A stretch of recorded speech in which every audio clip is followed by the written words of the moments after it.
The incursion and bombardment of Gaza is not about destroying Hamas. It is not about stopping rocket fire into Israel. It is not about achieving peace. The Israeli decision to rain death and destruction on Gaza, to use lethal weapons of the modern battlefield on a largely defenseless civilian population, is the final phase in the decades-long campaign to ethnically cleanse Palestinians.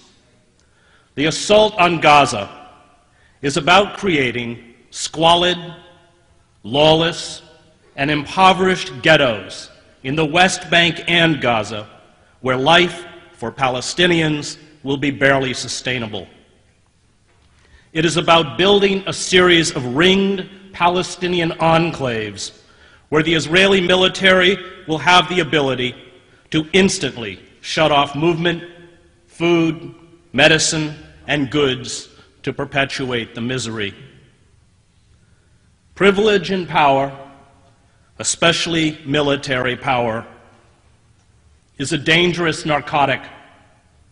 Violence destroys those who bear the brunt of its force, but also those who try to use it to become gods.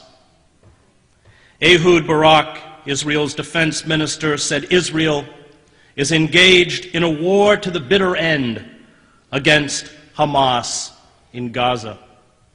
A war?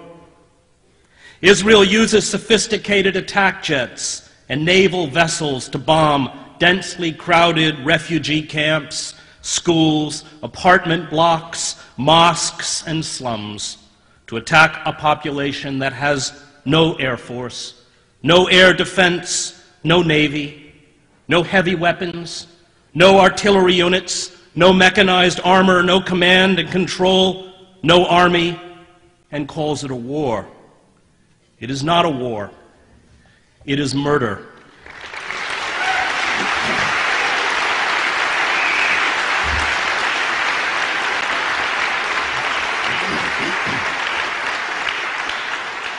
The images of dead Palestinian children lined up as if asleep on the floor of the main hospital in Gaza are a metaphor for the future.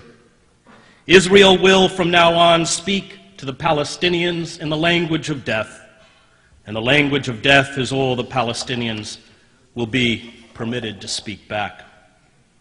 The use of terror and hunger to break a hostile population is one of the oldest forms of warfare. I watched the Bosnian Serbs employ the same tactic when I was in Sarajevo. And I also watched the Bosnian Serbs, like the Israelis, attempt to justify their systematic destruction of the city with thousands of dead and wounded on a few paltry Muslim mortars and light arms fire. Those who orchestrate such sieges do not grasp the terrible rage born of long humiliation, indiscriminate violence, and abuse. A father or a mother whose child dies because of a lack of vaccines or proper medical care does not forget. A boy whose ill grandmother dies while being detained at an Israeli checkpoint does not forget. Families who carry the broken bodies of their children to hospitals do not forget. All who endure humiliation, abuse, and the murder of those they love do not forget. This rage becomes a virus within those who eventually stumble out into the daylight.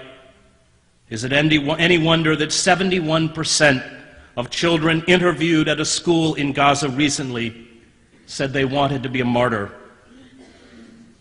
Militant movements feed off of martyrs, and Israel is delivering the maimed and the dead by the truckload. Hamas fighters armed with little more than light weapons, a few rockets, small mortars, are battling one of the most sophisticated military machines on the planet. And the determined resistance by these doomed fighters exposes throughout the Arab world the gutlessness of dictators like Egypt's Hosni Mubarak.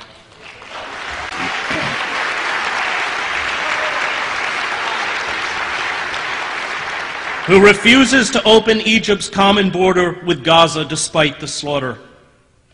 Israel, when it bombed Lebanon 2 years ago, sought to destroy Hezbollah.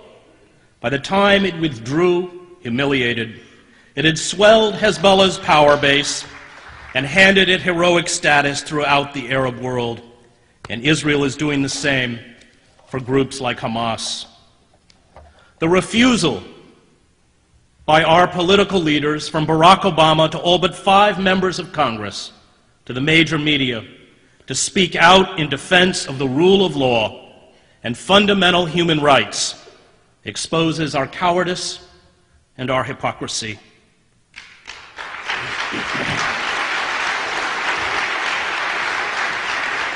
Those who openly condemn the Israeli crimes, including Israelis such as Yuri Avneri, Tom Segov, Ilan Pape, Gideon Levy, Amira Haas, as well as American stalwarts, Noam Chomsky, Dennis Kucinich, Norman Finkelstein, and Richard Falk, are ignored or spurned like lepers. They are denied a platform in the press. They are rendered nearly voiceless. Falk, the UN Special Rapporteur for Human Rights in the occupied territories, and a former professor of international law at Princeton, was refused entry into Israel in December, detained for 20 hours, and deported. Never mind that nearly all of these voices are Jewish. Falk labeled the assault before Israel made its incursion into Gaza against the Palestinians as a crime against humanity. He reminded us that under international law, collective punishment of the Palestinians in Gaza is a flagrant and massive violation of international humanitarian law as laid down in Article 33 of the Fourth Geneva Convention. The public debate about the Gaza attack engages in the absurd pretense that it is Israel, not the Palestinians, whose security and dignity is being threatened. This blind defense of Israeli brutality towards the Palestinians is a betrayal of the memory of all those killed in other genocides in other times.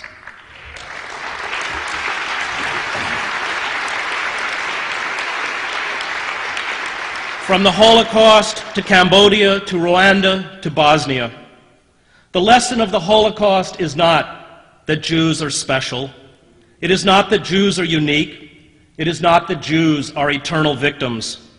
The lesson of the Holocaust is that when you have the capacity to halt genocide, and you do not, no matter who carries out that genocide or who it is directed against, you are culpable.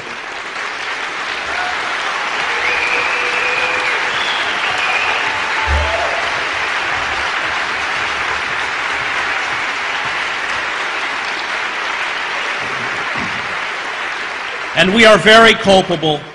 The F-16 fighter jets, the Apache attack helicopters, the 250-pound smart GBU-39 bombs are all part of the $3 billion military aid we give to Israel.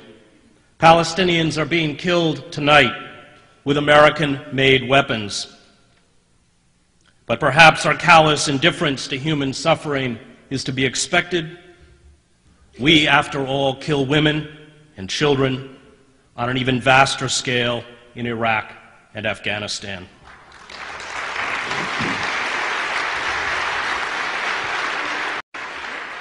There will be more Palestinian children who die.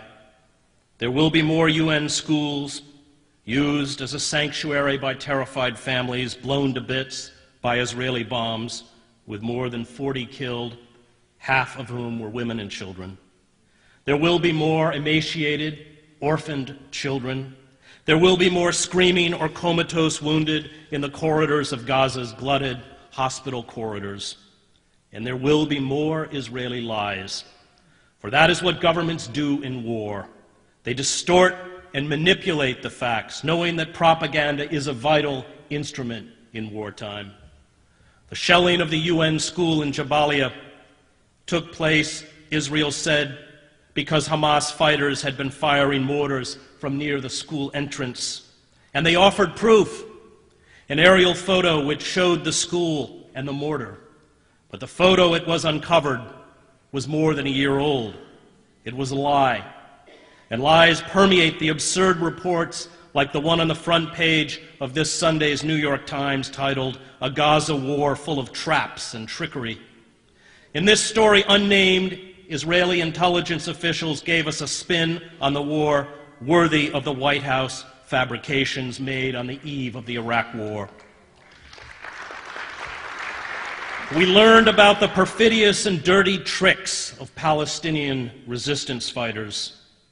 Foreign reporters barred from Gaza and unable to check the veracity of the Israeli version of the war are asked to abandon their trade as reporters to become stenographers. The cynicism of conveying Israeli propaganda and lies as truth, as long as it is sourced to unidentified Israeli officials, is the poison of American journalism.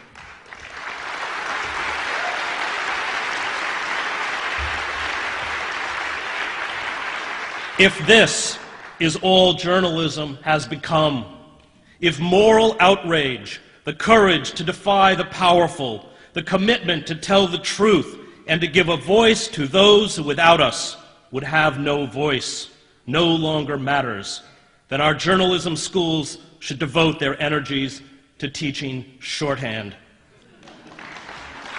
It seems to be the skill most ardently coveted by the majority of our senior editors and news producers. Edward Said wrote about what he termed the fawning elasticity with regard to one's own side that has disfigured the history of intellectuals since time immemorial. And this disfigured history saturates our airwaves, our universities, and our newsprint. There have always been powerful Israeli leaders since the inception of the State of Israel in 1948 who have called for the physical removal, the ethnic cleansing of Palestinians. Indeed, 800,000 Palestinians were driven out by Jewish militias in 1948. But there were also a few Israeli leaders, including the assassinated Prime Minister Yitzhak Rabin, who argued that Israel could not pick itself up and move to another geographical spot on the globe. Israel, Rabin believed, would have to make peace with the Palestinians and its Arab neighbors to survive. Rabin's vision of two states, however, died with him. The embrace of wholesale ethnic cleansing by the Israeli leadership and military is now unquestioned. This cleansing, for this is the intent of the campaign in Gaza, means Palestinians' right to exist was effectively canceled 61 years ago with the establishment of the Israeli state. It means an acceleration of the expulsion and extinction of the indigenous people whose land was stolen from them and whose land is now disappearing again under the weight of expanded settlements in the West Bank and newly seized territory by the Israeli military. It means that the infamous Plan D of 1947 and 1948, which resulted in the murderous depopulation of 369 Palestinian towns and villages by the Haganah, and the massacre upon massacre of Palestinian civilians in razed villages from Deir Yassin to Ramli to Lida, finds its logical conclusion in the events in Gaza. It seems, wrote the Israeli historian Ilan Pape, that even the most horrendous crimes, such as the genocide in Gaza, are treated as desperate events, unconnected to anything that happened in the past and not associated with any ideology or system. Very much as the apartheid ideology explained the oppressive policies of the South African government, this ideology, in its most consensual and simplistic variety, has allowed all Israeli governments in the past and the present to dehumanize the Palestinians wherever they are and strive to destroy them. The means altered from period to period, from location to location, as did the narrative covering up these atrocities. But there is, in his words, a clear pattern of genocide. Gaza, tonight, has descended into chaos. Hamas, which despite Israeli propaganda has never mustered the sustained resistance Hezbollah carried out during the Israeli incursion into southern Lebanon, has been crippled, if not broken. Gaza will be ruled in the future by antagonistic bands of warlords, clans, and mafias, resembling, I suspect, Somalia. And out of that power vacuum will rise a new generation of angry jihadists, many of whom may spurn Hamas for more radical organizations. Al-Qaeda, which has been working to gain a foothold in Gaza, may now have found its opening. Israel operates under the illusion that it can crush Hamas and install a quisling Palestinian government in Gaza and the West Bank. This puppet government will be led, Israel believes, by the discredited Palestinian Authority leader Mahmoud Abbas, now cowering in the West Bank after being driven out of Gaza. Abbas, like most of the corrupt Fatah leadership, is a detested figure. He is dismissed as the Marshal Pétain of the Palestinian people, or perhaps the Hamid Karzai or the Nouri al-Maliki. He is as loathed as he is powerless. Israel's destruction of Hamas and reoccupation of Gaza will not bring peace or security to Israel. It will merely obliterate the only internal organization with enough stature and authority in Gaza, an organization elected to power in free and fair elections to maintain order. The Israeli attack empowers the Islamic movements across the region, who one day may well ring Israel like a vice. The attack reduces all communication between the Palestinians and the Israelis to the language of force. The violence unleashed on Palestinian children will one day be the violence unleashed on Israeli children. This is the tragedy of Gaza, and this is the tragedy of Israel. 40-plus years after W.H. Auden described the dumb org loose on the streets of Prague, he lopes, still dumb, through the alleyways of Gaza City. The org does what orgs can, deeds quite impossible for man. But one prize is beyond his reach. The org cannot master speech. About a subjected plain, among its desperate and slain, the org stalks with hands on hips while drivel gushes from his lips. Thank you.